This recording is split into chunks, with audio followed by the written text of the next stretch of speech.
बहुत बहुत शुक्रिया। मैं तो सोच रहा था कि कहीं और थोड़ी देर बैठना पड़ेगा, पर आपने तो जल्दी बुला लिया मुझे। बहुत बहुत धन्यवाद आपका।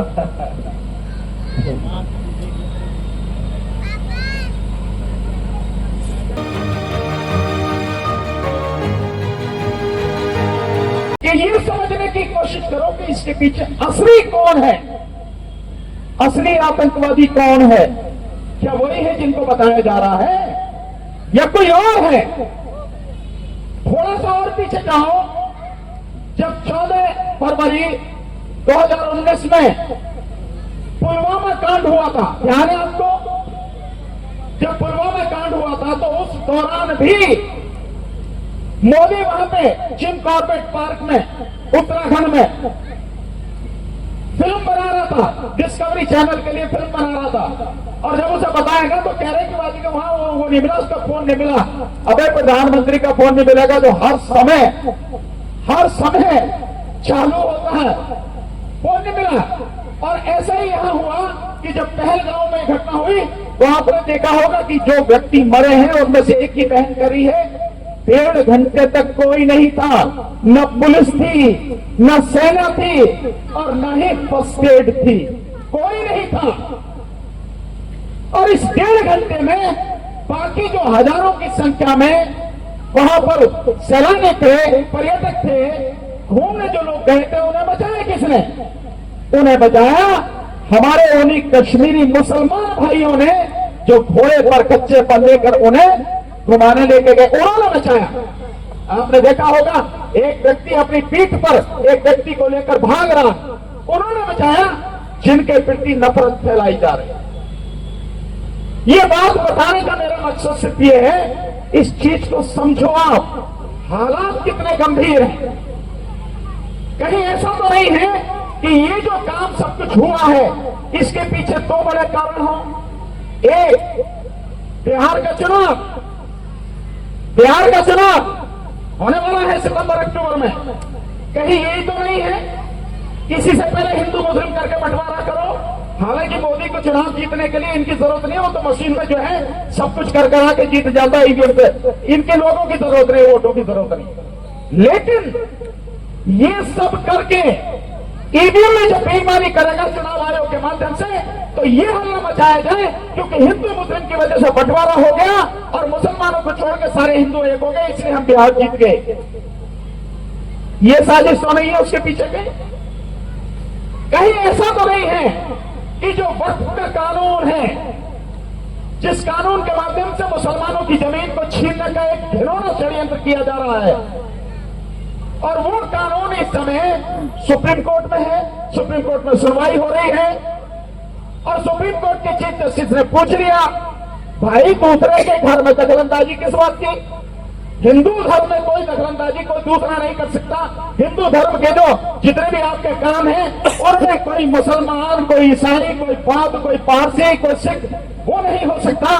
तो तुम मुसलमानों के धार्मिक मामले में क्यों हस्तक्षेप कर रहे हो, क्यों अपने आदमी घुसा रहे हो? ये सवाल पूछ लिया। और भी कई कड़े सवाल चीफ जस्टिस ने पूछ लिए। और फिर उसके बाद में चीफ जस्टिस के खिलाफ, सुप्रीम कोर्ट के खिलाफ लगातार गालियों का सिलसिला शुरू हुआ, बदतमीजी का सिलसिला शुरू हुआ। कौन कर रहा है? मोदी मीडिया। कौन कर रहा है? मोदी का जो है टोलार में जो इनका आईटी सेल है वो सब कर रहे हैं। सुप्रीम कोर्ट के जजों को कितनी बुरी बुरी गाली दे रहे हैं आप सोच नहीं सकते। और एक एमपी है निशिकांत दुबे, वो तो ये करा कि जो भी कुछ देश में इस समय गृहयुद्ध हो रहे हैं उन्हें chief justice of India Sanjeev Khanna नाम लेके बोला है कि संजीव खन्ना करा रहा है। देश में जितने भी धार्मिक युद्ध हो रहे हैं उन्हें सुप्रीम कोर्ट करा रहा है। क्यों है सब? तो क्या इसके पीछे ऐसा ही तो नहीं है कि ये जो मामला भी इतना तूल पकड़ रहा है और कहीं ऐसा ना हो कि सुप्रीम कोर्ट इस पर स्टे कर दे, सुप्रीम कोर्ट इस कानून को रद्द कर दे, उसी की वजह से ये सब कुछ हल्ला किया जा रहा है, ये सब षड्यंत्र किए जा रहे हैं। हो सकता है ये, मेरा सवाल है, ये सब कहीं ऐसा तो नहीं। तो इन सारी चीजों को हमें जानने और समझने की जरूरत है साथियों। और यही नहीं, इसके अलावा भी और बड़ी चीजें चल रही हैं साथी, बड़े खतरनाक काम लगातार चल रहे हैं साथी। एक चीज से आपको समझने की कोशिश करना, बाबा साहब का जन्मदिन 14 अप्रैल को मोदी हिसार में था।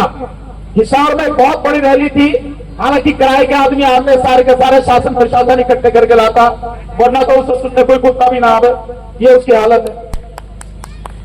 लेकिन उस बड़ी रैली में मोदी ने एक बात कही, उससे समझने की जरूरत है।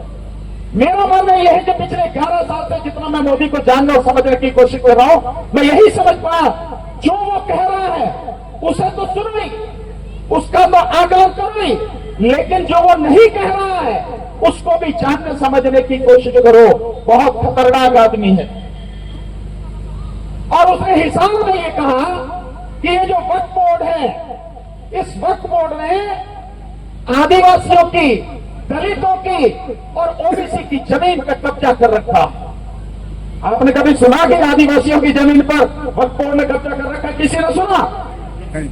सुना किसी ने? कभी नहीं सुना। और मोदी कह रहा है, इसका मतलब यह है कि इस वक्फ बोर्ड के कानून के पीछे, उसकी आड़ में आदिवासियों की जमीन छीनेगा, दलितों की जमीन छीनेगा, ओबीसी की जमीन छीनेगा और उसे छीनकर अपने यारों को देगा, अंबानी और अडानी को देगा। इस चीज को समझने की जरूरत है साथियों। मुझे तो यही समझ में आता है, तो मुझे जो समझ में आता है मुझे कहने में कोई दिक्कत नहीं है साथियों।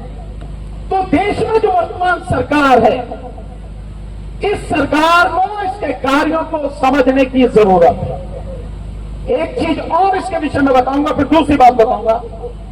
मुझे बहुत दुख के साथ कहना पड़ रहा है कि विपक्ष पहले ही मुर्दा है, मर ही चुका है विपक्ष देश में, और जितना भी कहीं सिसक रहा है उसकी बुद्धि पर भी ताला ही पड़ गया।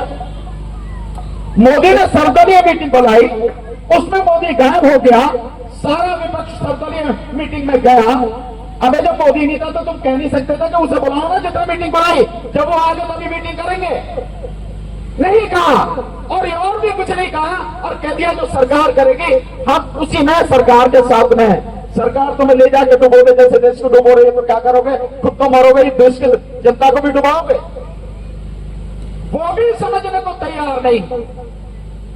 ये स्थिति बड़ी खतरनाक है साथियों। क्या विपक्ष को यह सवाल पूछना नहीं चाहिए था? अबे जो संसद में सारे कानून अपनी मर्जी से पास कर लेता है, जैसे चाहे कर लेता है, और अपनी मर्जी से सब कुछ कर रहा है, तो इसी में हमारी सहमति की क्या जरूरत है? जो मन में आए कर ले, ये नहीं कह सकता था विपक्ष। नहीं कहा। इसलिए आपके हालात बुरे हैं कि सरकार तो आपको मान ही रही है, सरकार आपके विषय में नहीं सोच रही, लेकिन विपक्ष भी समझ नहीं पा रहा कि उसे क्या करना चाहिए और क्या नहीं करना चाहिए। पर अगर हम बाबा साहब डॉक्टर अम्बेडकर के मानने वाले, अभी कहा ना, हमारी जो बहन यहाँ पे गीत गा रही थी, वो कह रही थी भीम के दीवाने।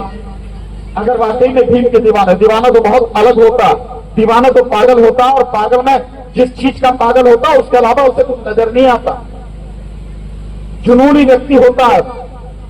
तो मैं मान लेता हूं कि जैसी बहन कह रही थी, आप सारे के सारे, ये मेरी माताएं बहनें और ये मेरे बुजुर्ग, मेरे नौजवान साथी, बच्चे, सब भीम के दीवाने, मैं मान लेता हूं। साथियों, अगर भीम के दीवाने हो तो बाबा साहब डॉक्टर अम्बेडकर को समझो। उनके बताए रास्ते पर चाहे कितनी भी कठिनाई आ जाए, बिना रुके, बिना डरे, बिना झुके लगातार चलो, और चलना ही पड़ेगा, नहीं तो बचेगा कुछ नहीं। ये मत सोचना कि कुछ बचेगा। नौकरियां खत्म हो रही हैं। आपने देखा कभी किसी प्रधानमंत्री को नौकरियां बांटते हुए देखा? लेटर बांट रहा, आज 51,000 लोगों को लेटर बांटे। अब ये काम तो क्लर्क का काम होता है। जिस भी डिपार्टमेंट में नौकरियां निकलती हैं, हम सब पढ़े लिखे लोग बैठे हैं, नौकरी करने वाले लोग बैठे हैं। जिस डिपार्टमेंट में नौकरी निकलती है, एडवर्टाइजमेंट निकाला जाता है, उसका एग्जाम लिया जाता है, और पास होने के बाद उसी का जो हेड होता है वो लेटर जारी करता है, क्लर्क उन्हें भेज देता। पोस्ट से यही तो होता कि नहीं होता? लेकिन मोदी बांट रहा, 51,000 पता नहीं कौन सा झंडा गाड़ेगा।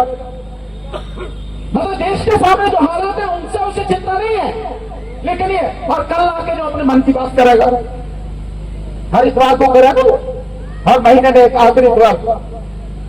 हालात को समझो साथियों। हमारे चैनल लाइक, शेयर, सब्सक्राइब देखना मत भूलिएगा। जय भीम, जय भारत, जय संविधान, नमो बुद्धाय। धन्यवाद। चैनल आर्थिक समस्या से गुजर रहा है।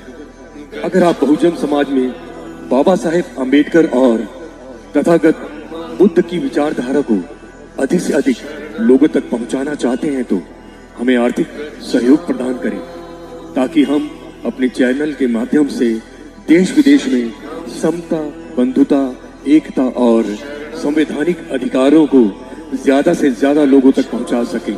आप अपनी सहायता राशि नीचे लिखे खाते में जमा करा सकते हैं। खाता धारक गौतम रत्न, खाता संख्या 3169576865 IFSC कोड SBIN 0060336, बैंक भारतीय स्टेट बैंक। आप हमारे बैंक खाते का विवरण स्क्रीन पर भी देख सकते हैं। जय भीम, जय भीम। मैं गौतम रत्ना, गौतम फिल्म्स प्रोडक्शन में आपका स्वागत करता हूं। आप हमारे प्रोडक्शन हाउस के अंदर अपना कैरियर बना सकते हैं as a film director, as a producer and actor and actress and editor and cinematographer also. अगर आपको फिल्म से रिलेटेड कुछ भी प्रोजेक्ट आपको बनवाना है तो हमारे पास में पूरा सेटअप है, जिसमें फिल्म कैमरा है, शूटिंग लाइट्स है और एडिटिंग है। सारा A to Z एक ही जगह पर आपको हमारे यहाँ पर मिल जाएगा। तो दोस्तों, आप हमें कांटेक्ट कर सकते हैं हमारे नंबर्स पर 9810085714